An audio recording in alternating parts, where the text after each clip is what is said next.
Doug McEwen. I brought my grandfather William's World War I medals and letters that he had written to his mom, his sister, as well as a photograph of William and his older brother Norman after the war, after they were discharged. More soldiers went home disfigured and disabled from the First World War than ever before in human conflict. Machine guns, tanks, and poison gas were all ferocious new weapons on the battlefields of Europe. Artillery, though, tore through flesh and bone to kill and maim more men than any other type of weapon. Advances in cannons and mortars enabled them to fire bigger projectiles farther and more frequently than in earlier wars. At the same time, thanks to new surgical techniques, soldiers survived injuries that previously would have killed them. Between 300,000 and 500,000 men from both sides suffered amputations. Returning home, they had to manage not just their physical wounds, but also their emotional trauma as a new population of disabled veterans. Doug, welcome to the show today. Thank you. You've got an interesting grouping of material here. If we look right here, you have your British War Medal from the First World War, named to William McEwen of the 27th Battalion. We have the Victory Medal, also named to McEwen of the 27th Battalion. And we have a Pilgrimage Medal in the center here. Over here we have his dog tags, fiber dog tags, with his serial number, his religion, and name. Over here we have an interesting group of letters that was included with your material, along with his discharge certificate. And over here, we have a picture of William with his older brother. Now, these were written by William? Yes. And to who were they addressed? To his mother, Annie McEwen. Typical of the time period, a letter, of course, would take several weeks to get home. And this was an attachment to a lot of soldiers. They would receive letters and news of home, and it was comforting for a lot of soldiers, and they could write and discuss with their loved ones a little bit about their lives, within reason, of course. Right over here, we have a cover letter here that's opened by censor. So all the mail that would have come from overseas would have been looked at by censors, and any information that could be pertinent to the battle or discouraging things that were written were cut out of the letters back home. And this was to ensure that no vital information could get back home, or things that could, cause damage to the war effort, especially things that were very, very disturbing. What can you tell us about this individual? Well, my grandfather was, at the time of the war, living in Selkirk, Manitoba. And he was a farmer, is that correct? Yes, he had just turned 15 years old. His brother Norman, who is 2 years older, had enlisted already. So he convinced his mother to allow him to enlist at 15, and because of his size and stature, nobody questioned it.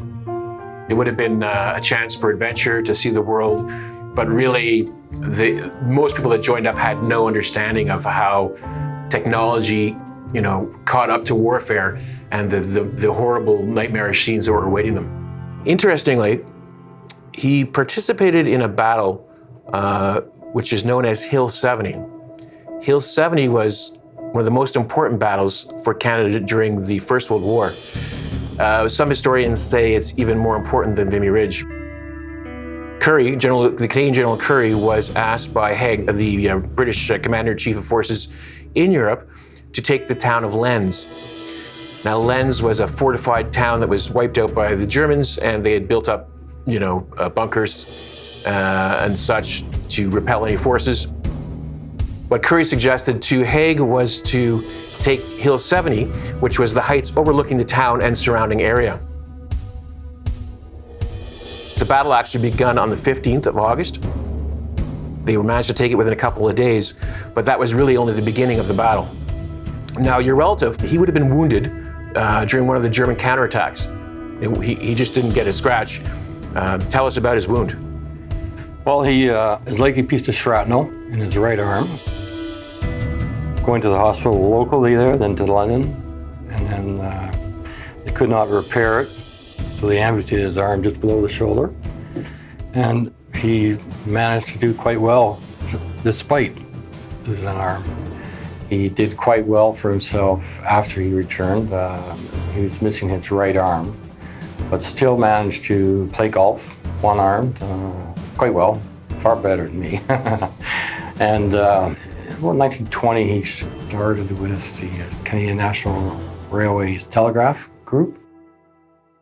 His older brother, who also, I believe, was joined up with the 100th Battalion and then also served in the 27th, didn't fare as well. No. What can you tell us about his experience? My understanding is that he was injured in Vimy Ridge and laid on the battlefield for 24 hours before they recovered him. He lost his leg, amputated his leg. When he came back, I have information from aunts that said, never the same, never the same. He swears all the time, drinks all the time, mad all the time. And they referred to it as shell-shocked, which... That's correct. In those days, it was considered Yeah. shell shock. Yeah, now we know a bit more about it. Yeah. We call it PTSD, post-traumatic stress disorder. There were field hospitals, not far from the front, so there was a bit better survivability than battlefield wounds in the 19th century. However, bacteria from the mud that they lived in every single day when they were in the front lines, a lot of it was farmers' fields. There was tons of bacteria, manure. If a wound did get infected, often they would have to amputate to save a life.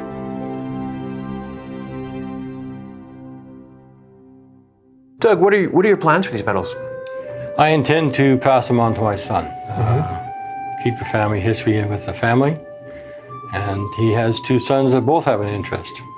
So hopefully it'll carry on. It's great to see that it's staying in the family. To understand the sacrifice that some of our grandparents went through, great-grandparents, grandparents, to preserve the freedoms of our country. And how, they suffered horribly, but continued with their lives. And that's why some people refer them as the greatest generation.